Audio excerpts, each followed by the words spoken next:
Kumusta? Oo, nagkamali ka. Pero hindi ibig sabihin wala ka ng ginawang tama. May mga pagkakataong nalulungkot ka dahil sa isang maling desisyon. Sinisisi ang sarili mo kung bakit ganito at bakit ganon. Kung sana hindi ka pumalpak. Kung sana pwede na lang ibalik ang lahat. Pero imposible. Kaya kesa paulit-ulit na lumangoy at malunod sa dagat ng pagsisisi, bumangon ka at magsimulang muli.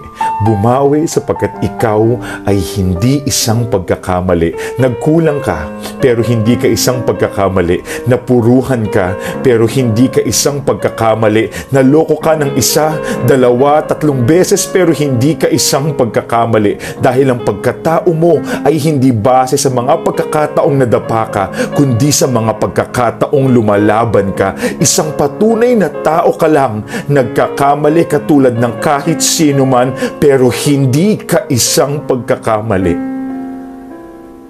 At sa muli mong pagbangon, isama mo ang Panginoon, hayaan mong dalhin ka niya sa tamang direksyon. Simulan mo ngayon. God bless. Follow for more.